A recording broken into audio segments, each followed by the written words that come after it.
जबलपुर गांव के जंगल में बबली एक ठेले में गन्ने का जूस बेचा करती थी। उसकी दुकान बहुत अच्छे से चलती थी और गर्मी में तो ग्राहकों की हमेशा से भीड़ लगी रहती थी। बबली सबसे बहुत अच्छे से बात करती थी। ऐसे ही बहुत समय तक काम करते हुए उसने बहुत पैसे कमाए और फिर कालू से शादी कर ली। अपनी सफलता के कारण उसको बहुत घमंड हो गया था और वो गरीब ग्राहकों से बदतमीजी से बात करती थी। बबली दीदी, मुझे 2 ग्लास ताज़ा गन्ने का जूस देना, मैं आपको पैसा कल दे दूंगा। अगर कल पैसे देने हैं तो कल ही जूस पीना। तुम गरीब लोगों की सेवा के लिए दुकान नहीं खोली है मैंने। अरे बबली दीदी, आप ऐसे कैसे बात कर रही है? मैं तो आपका रेगुलर ग्राहक हूँ। देखो बंटी भैया, पैसे रखो और जूस पियो। और हाँ, आज से गर्मी शुरू हो रही है ना, आज से 20 रुपया ग्लास नहीं बल्कि 40 रुपया ग्लास गन्ने का जूस मिलेगा। इस तरह से बबली बहुत घमंड हो चुकी थी। गरीब ग्राहकों से पैसे रखवाती थी,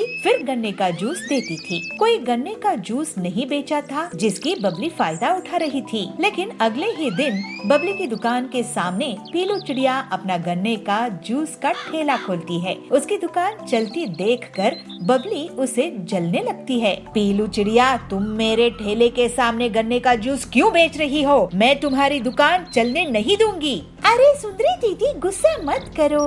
जंगल में इतने ग्राहक हैं कि हम दोनों की दुकान अच्छे से चल सकती है।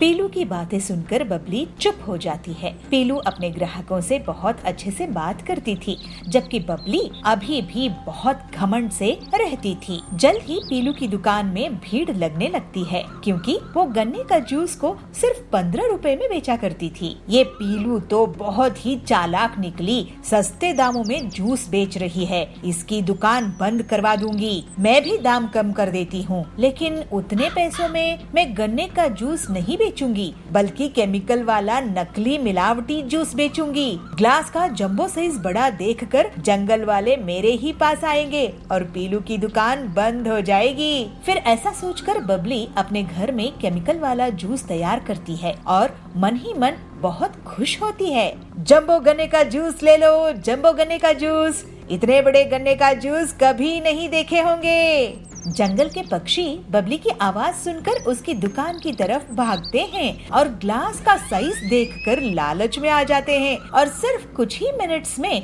बबली के जंबो गन्ने का जूस बिक जाता है। देखा पीलू चिड़िया, मुझसे पंगा लेने का नतीजा, मैं तुम्हारी दुकान बंद करवा के ही रहूंगी। उसी दिन से पीलू की दुकान में ग्राहकों की कमी होने लगती है और अगले दिन से तो कोई भी उसकी दुकान नहीं जाता है। थोड़े ही दिनों में पीलू को दुकान बंद करने की नौबत आ जाती है। तभी एक दिन डॉक्टर हरिया उसकी दुकान पहुंचते हैं। पेलो, मुझे 1 ग्लास जूस देना। बबली की दुकान में भीड़ है, मुझे लेट हो रहा है, नहीं तो मैं उसी की दुकान में जाता। ये लीजिए डॉक्टर सर। अरे वाह, ये बहुत ताज़ा है। ऐसा करो, तुम मेरे हॉस्पिटल में रोज 20 ग्लास भेज दिया करो मरीज के लिए।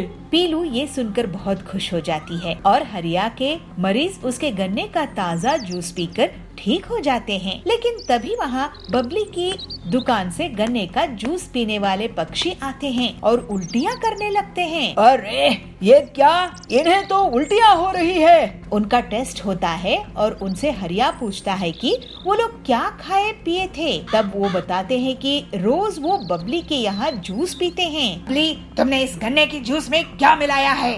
तुम्हें पता है सबको किडनी में स्टोन्स हो गए हैं। इन सब की तबीयत खराब हो गई है तुम्हारी दुकान का गन्ने का जूस पीकर। अरे वो ये लोग पीलू की दुकान का जूस पिया करते थे। फिर हरिया बताता है कि पीलू की दुकान के जूस से उसके बीमार मरीज ठीक हो गए हैं। इसके पहले बबली कुछ बोल पाती, सभी पक्षी उसको घेर लेते हैं। बबली, तुम हमसे इतना सारा पैसा लेती हो गन्ने के जूस का, लेकिन ये जहर बेच रही हो। वो पीलू कम दाम में भी हमें स्वादिष्ट और सेहतमंद गन्ने का जूस पिलाती है। अब तुम्हें इसका हर्जाना भुगतना होगा। ऐसा कहकर सभी पक्षी बबली को पुलिस के हवाले कर देते हैं। पीलू पूरी ईमानदारी के साथ स्वादिष्ट गन्ने का जूस बेचना जारी रखती है और जंगल वाले उसकी बहुत तारीफ करते हैं। अब जंगल में बस उसी की गन्ने का जूस का दुकान थी। बबली अपने लालच के कारण सजा भुगत रही थी। पीलू और बाकी लोग अब हंसी खुशी रहने लगते हैं। भोरपुर में पीलू चिड़िया अपने पति के साथ रहती थी। उनके एक छोटा बच्चा भी था। दही जमाने में बहुत अच्छी महारत हासिल कर रखी थी। उसका बनाया हुआ दही दूर दूर से पक्षी आकर खरीदते थे और उसके पति का एक डेयरी फार्म था जिसके दूध से पीलू चिड़िया दही जमाया करती थी। पीलू चिड़िया की कामयाबी से कालू कौवा बहुत चिढ़ता था और वो कुछ न कुछ मौका ढूंढता रहता था जिससे उसका धंधा खराब हो सके, लेकिन अभी तक उसे कोई कामयाबी नहीं मिली थी। काम धंधा बढ़ता देखकर पीलू चिड़िया का पति 2-4 गाय और भैंस और खरीद ले आया। एक बार हरिया तोता उसकी दुकान पर आता है। पीलू बिटिया, तुमने दही का व्यापार करके बहुत अच्छा किया है। ये कालू कौवा जो दही जमाता था वह बहुत ही बकवास होता था, कड़वा होता था। तुम्हारा दही तो लाजवाब मीठा होता है। चलो अब आधा किलो पैक कर दो मेरे लिए। ऐसा सुनकर पीलू चिड़िया बहुत खुश होती है। हरिया काका, आपकी तारीफ के लिए शुक्रिया। मैं आपको मलाईदार दही देती हूँ। कालू कौवा पीलू चिड़िया की सफलता को देखकर एक बार फिर चिढ़ जाता है। एक बार कड़क सेठ पीलू की दुकान पर आता है। सब लोग कड़क सेठ को देखकर थोड़े घबरा जाते हैं। कड़क सेठ वहाँ का जमींदार था। पीलू जी, हमने सुना है आपका बनाया हुआ दही बहुत स्वादिष्ट होता है। उसकी लस्सी लाजवाब बनती है। जी मालिक, आपने बहुत सही सुना है। मैं बहुत होशियारी से दही जमाती हूँ, बहुत सावधानी से इसका रख रखाव करती हूँ, इसलिए इस दही का स्वाद बहुत अच्छा होता है। अच्छा ऐसा है तो थोड़ा दही हमें चखाओ। क्यों नहीं, ये लीजिए, ये दही चख के देखिए। कड़क जब पीलू के जमाए हुए दही को चखता है तो वो बहुत खुश होता है। तभी वहाँ पर कालू कौवा आता है और जमींदार की चाटुकारिता करने लगता है।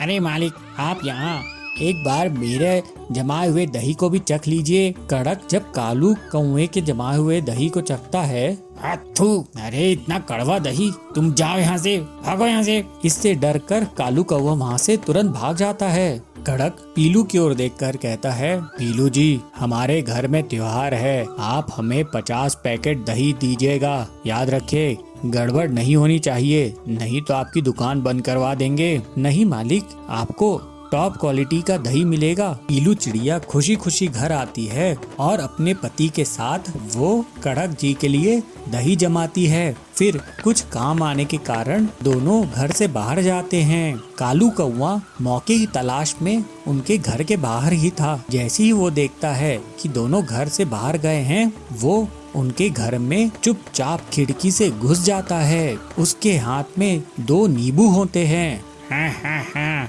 ये लोग बहुत ज्यादा कामयाब हो रहे हैं। मैं इनको कड़क की नजर में गिरा दूंगा और फिर इनकी दुकान बंद हो जाएगी। फिर देखता हूँ इनके पास पैसे कहाँ से आएंगे। ऐसा कहकर वो नींबू को दही में निचोड़ने लगता है और वहाँ से भाग जाता है। कुछ देर बाद जब पीलू और उसका पति घर लौटते हैं तो वो अपने बच्चे को चखने के लिए दही देते हैं। तू मम्मी पापा, ये दही तो बहुत कड़वा है। आप लोग कब से ऐसा कड़वा दही जमाने लगे? ये सुनकर पीलू और उसका पति घबरा जाते हैं। पीलू सोचती है, हे भगवान, अब कड़क जी तो हमारी दुकान बंद करवा देंगे। ये दही तो पूरी तरह से खराब हो गया है। लेकिन ये दही खराब कैसे हुआ? हम तो इतनी सावधानी से जमा रहे थे, ये तो मीठा होना चाहिए था। अब जो भी हुआ, अब भगवान ही हमें बचा सकते हैं। ऐसा कहकर वो एक दही के बर्तन को अपने खेत में लेके जाती है और वहाँ पर मिट्टी में डाल देती है और भगवान से प्रार्थना करती है, हे भगवान, आप ही हमारी लाज बचाइए। अगले दिन पीलू जब खेत में जाती है तो खेत से बहुत सारे दही के पैकेट निकल आते हैं। ये देखकर वो और उसका पति हैरान रह जाते हैं और खुश भी होते हैं। उन दही के पैकेट्स को वो दोनों पति पत्नी तोड़ते हैं और कड़क को दे आते हैं। कड़क के घर में त्योहार चलता रहता है। दोनों पति पत्नी घबराए हुए होते हैं कि कहीं कुछ गड़बड़ ना हो गई हो। जैसे ही कड़क और उसके घर परिवार वाले दही चखते हैं तो वो पीलू और उसके पति को बहुत शाबाशी देते हैं और तारीफ करते हैं। अरे ऐसा मीठा दही तो लाजवाब है, हमने तो ऐसा दही कभी नहीं खाया। पीलू अपने पति को देखकर मुस्कुराती है। इस तरह से कालू कौवे का प्लान फेल हो जाता है और आखिर में उसे अपनी दुकान बंद करके जाना पड़ता है। किसी गांव में रघु नाम का एक भालू बच्चा रहता था। उसका पढ़ाई लिखाई में जरा भी मन नहीं लगता था। पढ़ाई के नाम से बचने के लिए वह बहुत कुछ करता था। उसकी बहन पढ़ने लिखने में काफी अच्छी थी और वह अपने घर वालों की बात भी मानती थी। बेटा रघु, जितना खेलना कूदना जरूरी है उतना पढ़ना लिखना भी जरूरी है। अगर तुम पढ़ाई नहीं करोगे, हर समय बस खेलते ही रहोगे और अपने दोस्तों के साथ मस्ती करोगे तो तुम बड़े होकर कुछ नहीं कर पाओगे। बेटा, खेलने के साथ पढ़ाई पर भी उतना ही ध्यान दो तुम। मम्मी, आप भी ना, मैंने आपसे कितनी बार कहा है कि मुझे पढ़ना लिखना जरा भी पसंद नहीं। जब भी मैं पढ़ने लिखने के लिए बैठता हूँ तो मुझे नींद आने लगती है और मेरा सिर दर्द करने लगता है, इसलिए मुझे पढ़ना लिखना जरा भी पसंद नहीं। भैया, ऐसी बात नहीं है। अगर आप पढ़े, मन लगाकर पढ़ेंगे तो आपको ना सारी पढ़ाई समझ में आने लगेगी, जैसे मुझे आती है। पता है, मुझे पढ़ते हुए जरा भी नींद नहीं आती, बल्कि मुझे तो पढ़ने बहुत अच्छा लगता है। तभी वहाँ पर रघु का दोस्त गोलू नेवला आ जाता है। अबे रघु, चलो खेलने चलना नहीं है क्या? हाँ गोलू, रुको मैं अभी आया। ऐसा कहकर वह अपने दोस्त गोलू के साथ खेलने के लिए चला जाता है और उसकी मासूमन ये देखकर बहुत दुखी होती है। अगले दिन रघु और आरती स्कूल जाते हैं। बच्चों, आज आप सभी के लिए एक बहुत ही अच्छी खबर है। पता है, प्रिंसिपल सर ने आप सभी बच्चों के लिए हमारे स्कूल में आज से लाइब्रेरी ओपन करा दी है। आज से आप सभी बच्चे लाइब्रेरी जाकर उसमें बुक्स पढ़ सकते हैं। ये बच्चे सुनकर बहुत खुश हो जाते हैं, मगर रघु को तो इस बात से कोई लेना देना ही नहीं था। मैडम सभी बच्चों को लाइब्रेरी में ले जाती है और सभी बच्चे अब किताब लेकर बैठकर उसे पढ़ने लगते हैं, मगर रघु को इतनी सारी बुक देखकर सर चकराने लगता है। यहाँ तो बस किताब ही किताब है, कुछ खेलने के लिए तो नजर ही नहीं आ रहा। मेरा तो यहाँ पर सर दर्द कर रहा है। तभी वहाँ पर मैडम आ जाती है और रघु से कहती है, बेटा रघु, तुम कोई किताब क्यों नहीं पढ़ रहे हो? चलो, मैं तुम्हें एक अच्छी सी बुक देती हूँ जिसे पढ़कर तुम्हें बहुत अच्छा लगेगा। ये लो रघु, हमारे इतिहास से जुड़ी बुक, इसे पढ़ो तुम।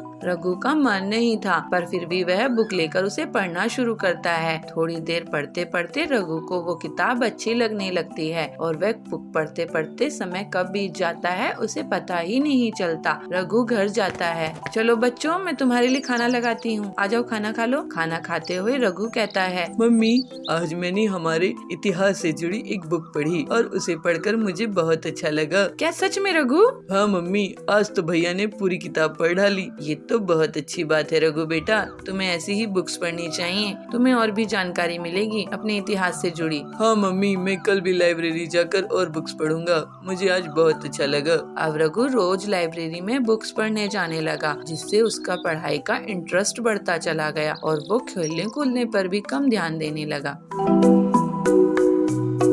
जामपुर गांव के जंगल में पीलू और सुंदरी दो पड़ोसन रहती थी। दोनों बहुत अच्छी सहेलियां थी। पीलू एक सीधी साधी साफ मन की गरीब चिड़िया थी, तो सुंदरी एक चालाक और लालची कव्वी थी। दोनों के खेत बगल बगल में थे। एक दिन पीलू का पति बंटी काम से लौट रहा था, तभी उसका एक मोटर कार से एक्सीडेंट हो गया और उसके हाथ पांव टूट गए। पीलू पर घर संभलने का बोझ आ गया था।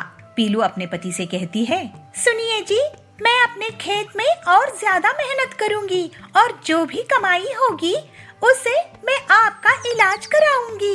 तो बंटी कहता है, पीलू, मैं तुम पर बोझ नहीं बनना चाहता, भगवान करे मैं जल्दी से ठीक हो जाऊं। एक बार दोनों सहेलियों ने मक्के की खेती की। पीलू को सुंदरी से ज्यादा फसल आई। सुंदरी इस बात से मन ही मन जलने लगी। पीलू को मक्के की बहुत अच्छी फसल हुई है, मुझे इसकी फसल को नष्ट करने का कोई रास्ता निकालना होगा, ऐसे सुंदरी सोचती है। फिर एक दिन सुंदरी पीलू के पास जाती है और उससे कहती है, पीलू, मैं तेरे लिए ये साधु महात्मा से वरदान में बीज लेके आई हूँ। ये बीज अगर तू अपने खेत में बो देगी तो तुझे 10 गुना ज्यादा फायदे वाली फसल होगी। पीलू कहती है, अरे वाह सुंदरी बहन, तुम कितने साफ दिल की हो। तुम्हें जो साधु महात्मा से जादुई बीज मिले थे वो तुम मुझे दे रही हो। तो सुंदरी बोलती है, हाँ बहन, क्या है ना, तुम बहुत ईमानदारी से अपनी खेत का ख्याल रखती हो और तुम्हें भाई साहब की सेहत का ख्याल भी रखना है, तो इसलिए ये बीज मैं तुम्हें दे रही हूँ।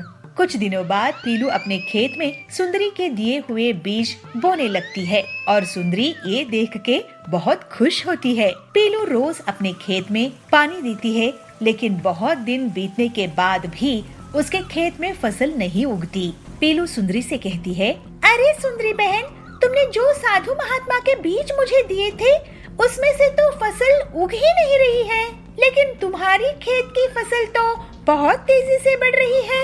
तो सुंदरी कहती है, तुम फिक्र मत करो पीलू, ये बीज बेकार नहीं जाएंगे।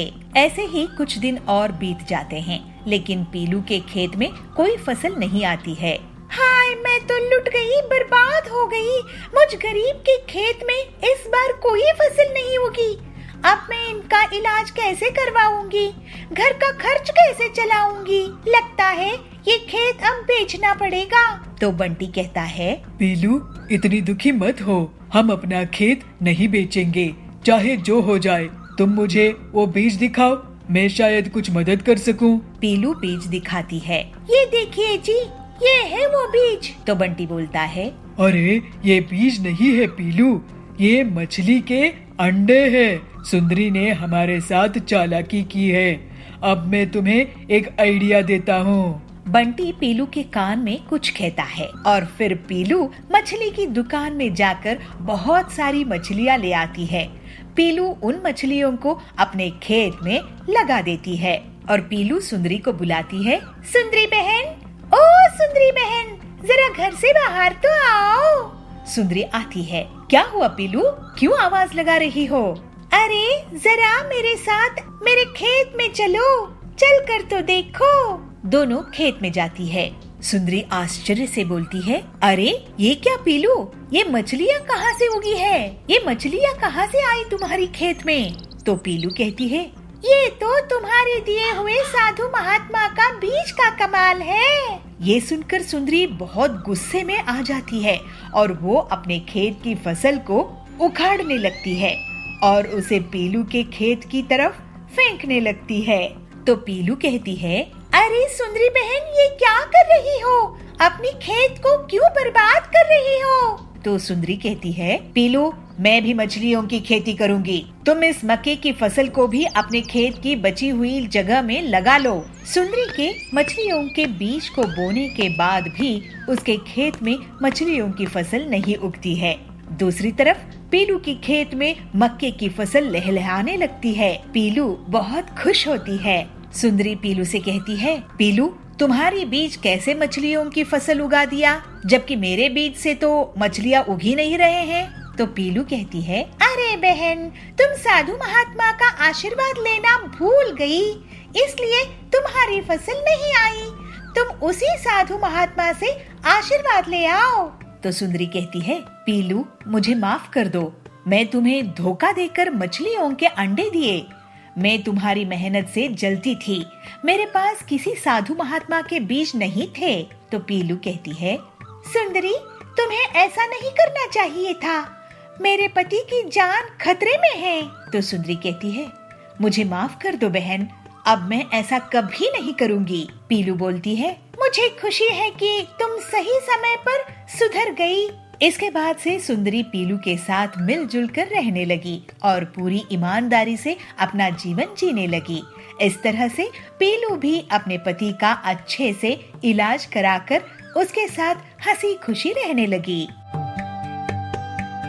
एक शहर में चीनू नाम का बंदर अपनी बहन सिम्मू और मम्मी पापा के साथ रहता था। उनके स्कूल में उन्हें उनके टीचर ने पेड़ों का महत्व बताया और उन्हें पेड़ लगाने के लिए कहा। पापा, हमें आंगन में पेड़ लगाने चाहिए। हमारे टीचर ने हमें बताया कि पेड़ बहुत जरूरी होते हैं और इनसे हमें फल और ऑक्सीजन मिलती है। सही कहा बच्चों, तुम्हारे टीचर ने तुम्हें सब सच ही बताया। वैसे तुम बताओ, तुम किस किस का पेड़ लगाना चाहते हो? पापा, मैं तो अनार का पेड़ लगाना चाहता हूँ। पापा, मैं आम का, क्योंकि मुझे आम खाने को मिल जाएंगे ना।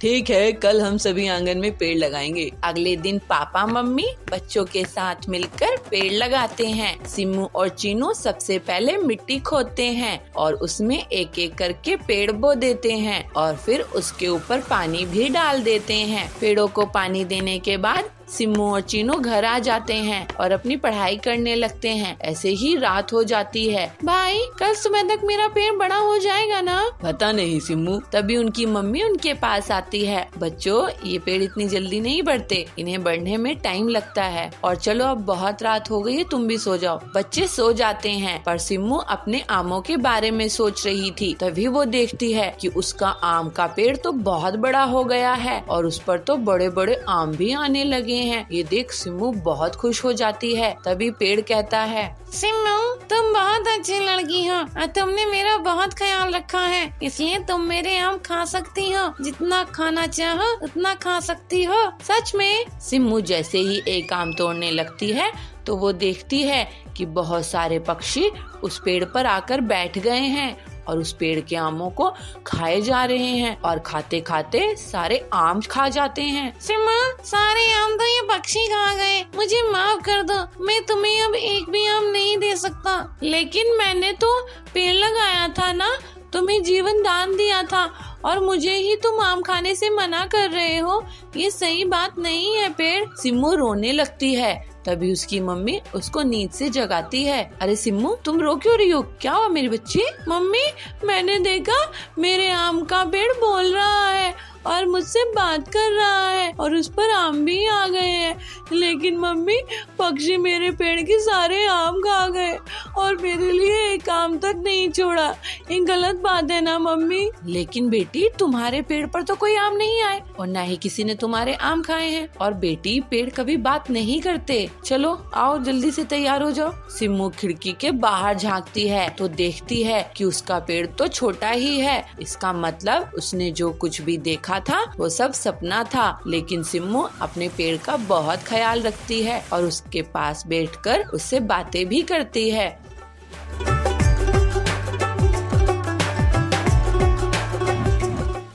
नैनपुर गांव के जंगल में पीलू की एक छोटी सी बेकरी की दुकान थी।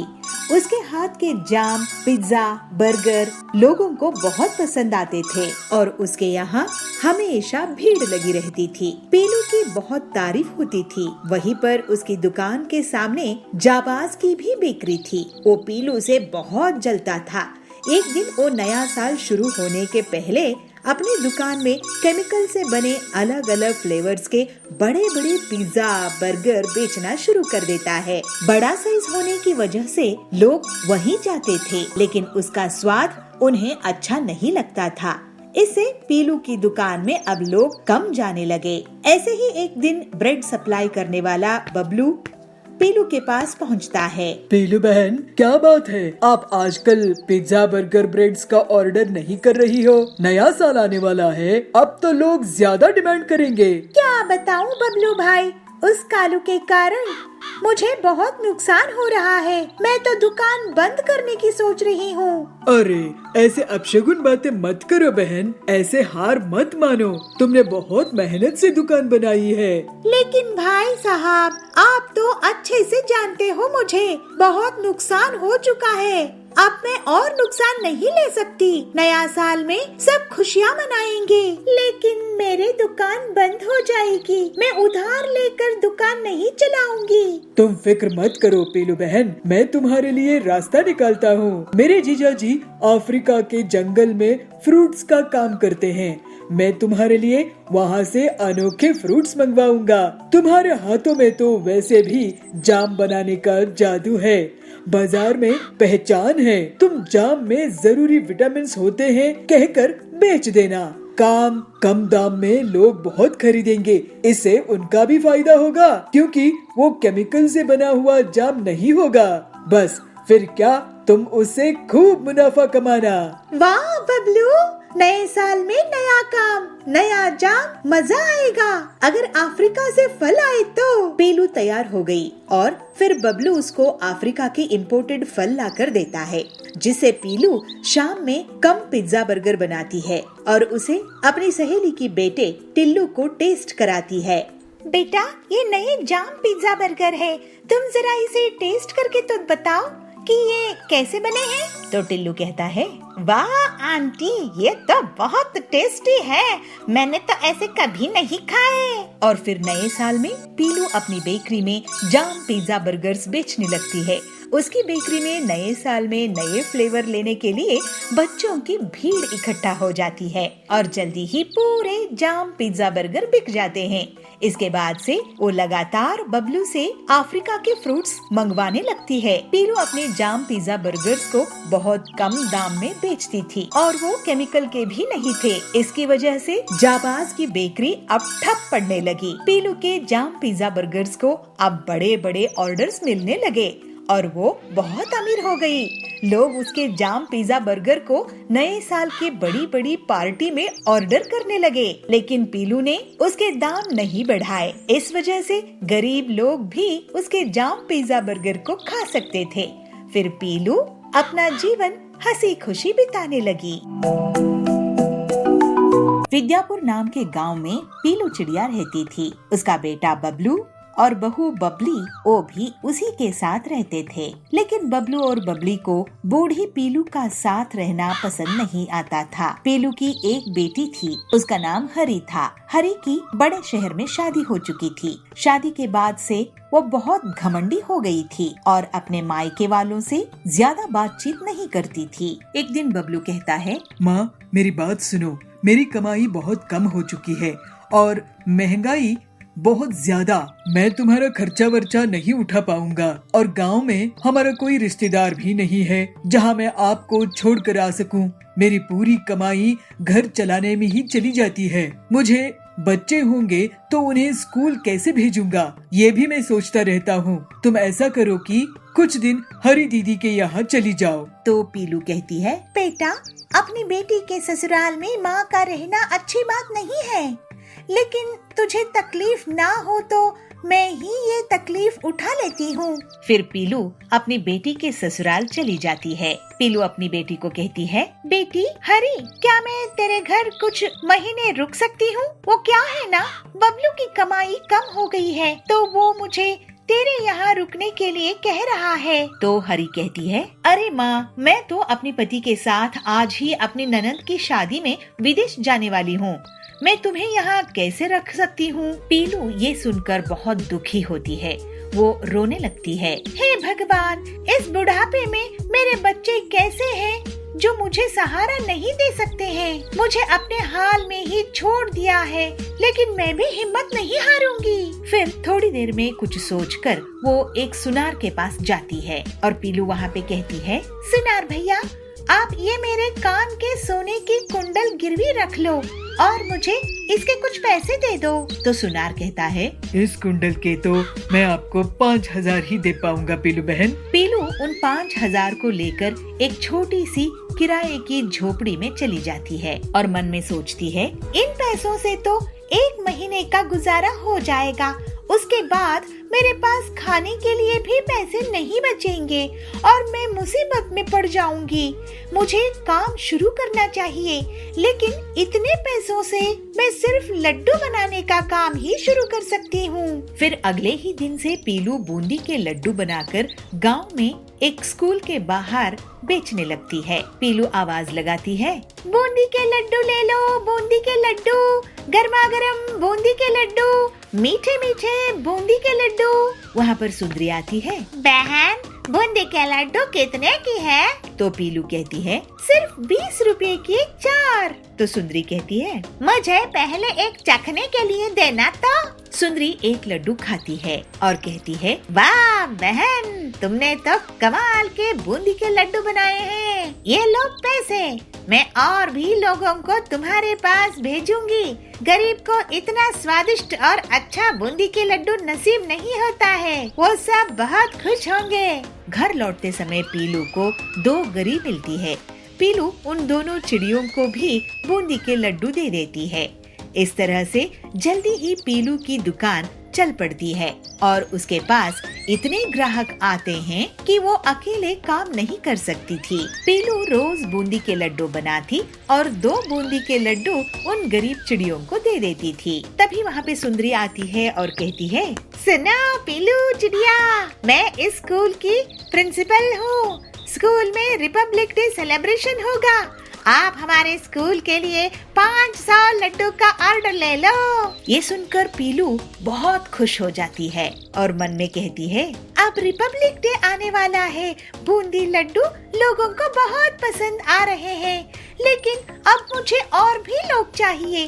क्यों ना मैं उन गरीब चिड़ियों को काम पर लगा लूं? पीलू उन चिड़ियों से कहती है, सुनो, तुम दोनों यहाँ पर भीख मांगती हो, मैं तुम्हें एक काम दे सकती हूँ अपनी दुकान में, अगर तुम करना चाहो तो लवली कहती है, बहन मेरा नाम लवली है, मैं एक अमीर घर से थी, लेकिन मेरे बच्चों ने मुझे घर से निकाल दिया तो मैं यहाँ हूँ। तब और एक चिड़िया कोयल कहती है, मैं भी अच्छे घर से थी बहन, मेरी भी यही कहानी है। हम तुम्हारे साथ काम करेंगे और मेहनत से पैसे कमाएंगे। ये सुनकर पीलू बहुत खुश हो जाती है और फिर तीनों चिड़िया मिलकर रिपब्लिक डे के लिए लड्डू बनाने का काम शुरू कर देते हैं। ऐसे ही एक दिन पीलू का बेटा उसकी दुकान में आता है। माँ, तुम तो बहुत मेहनती हो, मुझे माफ कर दो माँ। हम जवान लोगों के रहते तुम्हें इतनी परेशानी उठाने की कोई जरूरत नहीं है, मुझे माफ कर दो ना। तुम्हारा ख्याल नहीं रख पाया मैं, तुम्हें किस हाल में छोड़ दिया था। मैं अब तुम्हारी दुकान में काम करूँगा। तो पीलू कहती है, बेटा अब मेरे रिपब्लिक डे के लिए बूंदी के लड्डू बना रही हूँ, तू जाकर और भी स्कूल से ऑर्डर ले आ। फिर उस दिन बबलू दूसरे स्कूल से लड्डू के ऑर्डर ले आता है और उसकी पत्नी भी पीलू के काम में हाथ बटाने लगती है और पूरी ईमानदारी से वो दोनों पीलू की सेवा करने लगते हैं। जल्दी ही पीलू सभी की मदद से सभी स्कूलों का ऑर्डर पूरा कर देती है और रिपब्लिक डे में सुंदरी उसे स्पेशल मेडल भी देती है, जिससे पीलू और उसका परिवार बहुत खुश हो जाता है। इस तरह से पीलू अब अपने परिवार में खुशी खुशी रहने लगती है।